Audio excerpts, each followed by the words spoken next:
Hey, ladies and gentlemen, welcome back to the channel. As always, it is Nick here, back with your daily crypto news and analysis. And today we're going to be talking about Quant Network, aka QNT. So let's just dive in and let's talk about a few things. So first off, I do want to say a shout out to 10_41 over on Twitter. Incredible insights on a lot of the market. Honestly, he does not have enough followers. I really do think he deserves a lot more. He's sitting at about 4.2K. Let's try to get him to 5K, but nonetheless, we do see over here, tell me this isn't about to shock the world. Quant Network. XRP has been showing signs of life recently, but QNT has been at it since June. Sorry. Ethereum is still relatively flat despite the merge clues, and then here we have QNT Bitcoin. So this is a little bit of a comparison with the XRP Bitcoin price chart, the Ethereum Bitcoin price chart, and then you do see the QNT Bitcoin price chart up there.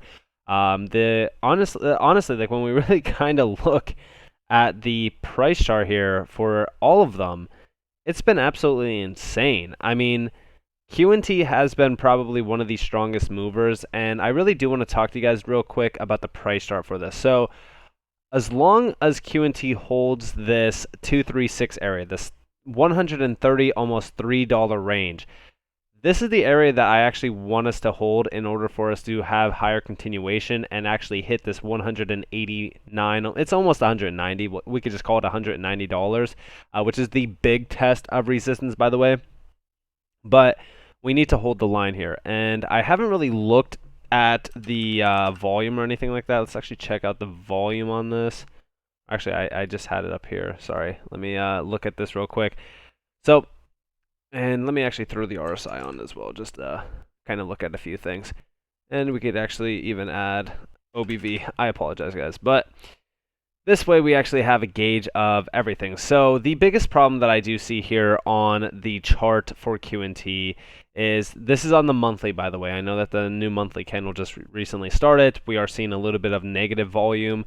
The RSI is flattening out. The OBV is also flattening out. If we go and check out the 1 week span, this is actually on Qcoin, by the way, we could see a little bit of a different story. In fact, we could kind of see that the price is still looking pretty good. Again, this is why I look at the macro time frames as well. The price still looks pretty good on the weekly view. The volume still looks pretty good. We had this nice incline volume, which was very incredible on the weekly, and we are still climbing the ranks. Over here, we have a little bit of a different story on OBV and also the RSI. It's looking pretty decent here. And even if we go and check out the 3-day, I love looking at the 3-day. We are seeing a big problem arising here. So if you guys can see it, then that's awesome. But if you can't see it, don't worry, we will talk about this. So in regards to OBV on the 3-day span, by the way, it has been incredible. We hit an all-time high on OBV volume. This is on balance volume, by the way. Comparing it to when we were at the all-time highs back here. And you could see now that we kind of hit a big wall. The same goes for like even RSI. The RSI is actually topping out at the same range that we did back in August. So this is the big problem that we are seeing. If we could see us kind of hold the line here on this nice fib level, then we will have higher continuation if volume does show up. The big thing to watch for right now is volume on QNT. Because the RSI does look like it topped out a little bit, we might come down and test the moving average, or if you will, the SMA. Which is this yellow line down here. This is what we are watching for closely to see if we are going to test that and have a nice little bounce off of it. We haven't really bounced off of it too much in the past. We've kind of broken down a little bit below it, which is totally fine as well. We can kind of peek below it, gain some momentum off of this sort of almost like a support zone on the RSI, if you will, for higher continuation. But the volume needs to be there, and we need to see OBV come up a little bit more while it really kind of anticipates the next major move. The area that I've been looking at in order to buy QNT would be around $99, yet again, the $100 range. I've been buying the $100 range for a while. On the macro chart, or on the 3-day chart, sorry, here, you can kind of see the support range being there. If we do go lower, I'm looking at us losing the key support zone at about $89 to buy down here in the $61 to $71 range. for a nasty long. I mean, like, this is going to be an incredible long opportunity because, again, I shared with you guys multiple times on this channel the area that I'm looking at selling, which is at $1,800 to about $3,000. Now, am I selling out of my major bag that I'm accumulating long term? No, I've always told you guys that I have a separate account for all of my trade opportunities with QNT. This is the bag that I will be selling, but I do have a HODL bag that is worth quite a bit. That is on my ledger. I've been accumulating in that bag for a very long time, going all the way back to like February of 2021 when prices were at about like 30 some dollars. Started really making videos on QNT around like May, June, when we were trading at around like 30 some dollars to 40 some dollars. It was an incredible area to accumulate before it did do a major run up. Again, on Qcoin, our all-time high is about $431. I know it's different on other major exchanges, but this is the support range that we are watching for to see if QNT is going to hold up or not. If you wanted to check out a little bit of a different perspective, here is the daily. We currently are trading slightly above it. We did come back down to test the 10 EMA, which is totally fine, but we need to see a lot more volume coming in because volume has been diminishing since the 27th run of September. So just so you guys have that. But also, like I said, the macro on QNT is very interesting. In fact, we do see here QNT coin market cap rank over the past 4 years currently sat at 33. It's currently, or its highest level since ICO, paints quite a picture. And here you guys have it. So here's the QNT CMC rank over time. Shout out to Letty1 over on Twitter. So here's the 296 CMC ranking. And after that, by the way, this is on the first week of every month. So after the 296, we're at 160, then 206, 138, 126, 96, all the way back down to 202. From there, it was the 70s, came back down to 127, 70s still, 129, 60s, 134, 131, and then we were at the 30s, and now we're at 33.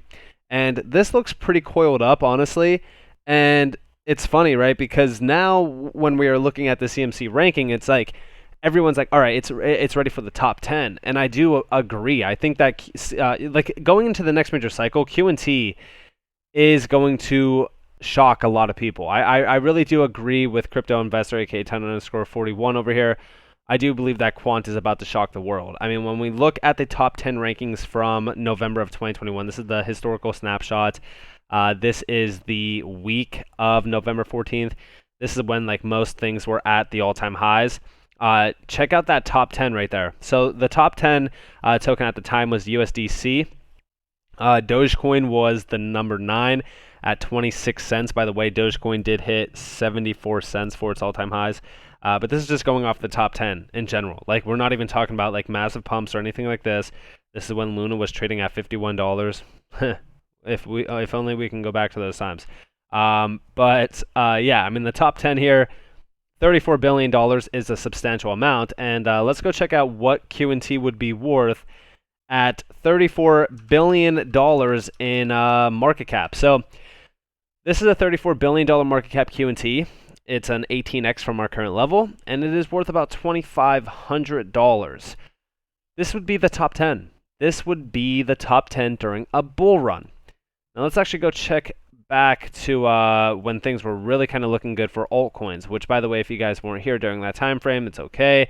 When things were really kind of looking good for altcoins, it was around May of 2021, April, May, whatever you want to really kind of look at it, however you want to look at it. So let's actually go back to when things were very exciting. This is when like Dogecoin was at 70 some cents. We'll go back to that time frame. I think that this is actually, I think that the closest to that we have is Dogecoin at 57 cents, which was sitting at about a $73.8 billion market cap. The top 10 here is a little bit different. Obviously, as you guys do see down there, you do see Litecoin taking over a little bit and stuff. I wish that there was a little bit of, I really wish that there was a thing where I could choose the specific time frame. It's okay though, just because like the top 10 down here has like 25.7 billion.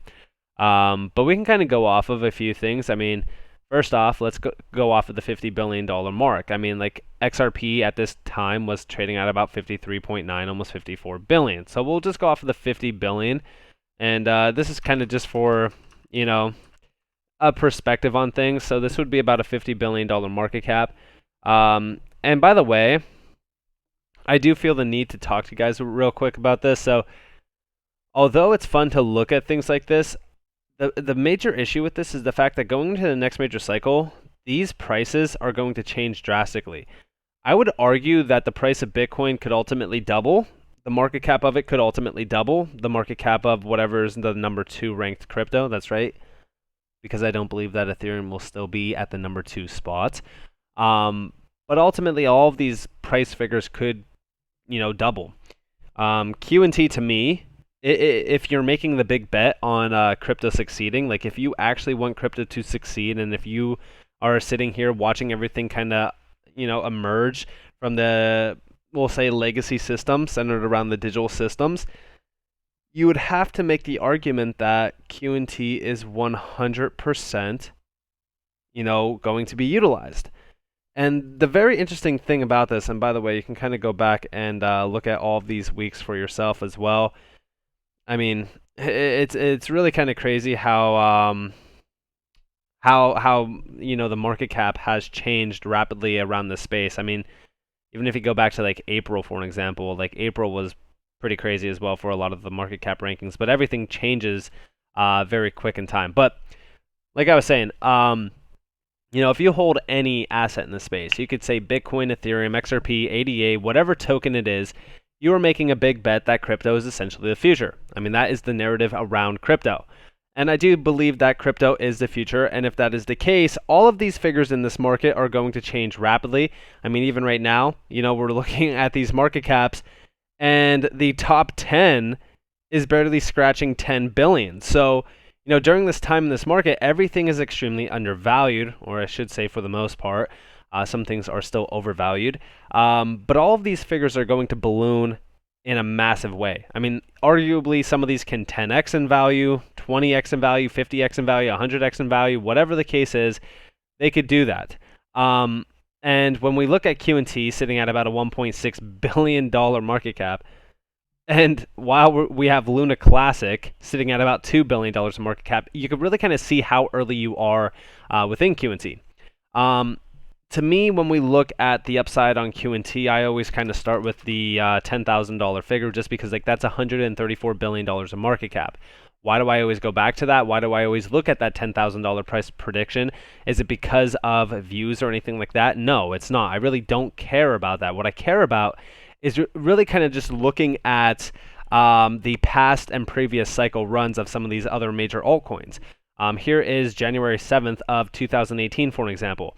Look at the market cap of XRP during that time. It was the number 2 token. The circulating supply of it was about 38.7 billion XRP. And the market cap of it was $130 billion. Almost $131 billion. That's pretty substantial. Now, this would be a little bit more. It would be about $3 billion more. But the big difference here is the fact that, yeah, I do think that XRP has a ton of utility. I think that's an incredible token. But comparing it to something like Q&T, which is going to bridge the gap between the legacy systems and the crypto systems, I would make the argument that going forward, Q&T would have to be much higher in price compared to all of the major DLTs out there. And you could even argue that it would have to be more valuable than Bitcoin as well because of the fundamentals behind it. Now, do I think that's going to flip Bitcoin anytime soon? Not exactly, but anything can happen fast. But you could definitely see a lot of the snapshots during this time and the respective price of some of these assets as well. I mean, all of this has changed rapidly. A lot of things have, morphed into reality comparing it to this chart or comparing it to this historical snapshot. The top 10 during this time as well was sitting at about $11.3 billion. And at the all-time highs, we knew that it was basically a 5x from there. If we're talking about the 5x, from the levels that we've recently seen, we'll say $40 billion or even we'll say $20 billion. If that 5x is, then the top 10 is easily worth $100 billion in market cap. And if that's the case, and if Q&T is destined to be a top 10 token like I do believe, then this would be about a 55x opportunity run on Q&T sitting at about almost $7,500. And this is the reality of what could happen depending on the amount of money that pours into crypto into the next major cycle. So with all of that in mind, when we actually look at QT right now, I still am waiting for that $100 mark to be targeted yet again, but I also have my bags packed. For anybody who did want to buy into QT and is waiting on the sidelines to buy into QT, I would say that, maybe the $100 mark will never be targeted. I'm more so looking at some of these EMAs at about 106, 111, 121. But it's really kind of just like I average into the position on QT because it's more of like a trade bag. Like in my trade bag, I've been buying QT on like a weekly basis. On my long-term HODL bag, I don't really touch that one. I've accumulated quite a bit. That one I'm waiting for $61 to $71. Is that going to happen? Who knows? Those days might be behind us, but we definitely have to wait and see. So with that being said, I hope that you guys enjoyed this. If you guys did, definitely leave a like, subscribe, to notifications on. If you guys want free content, you guys are more than welcome to follow me on Twitter and join the free Discord down in the description below. It's just up to you all. Have a beautiful day, beautiful night, wherever you guys are in this beautiful world. This has been Nick. Peace out, guys.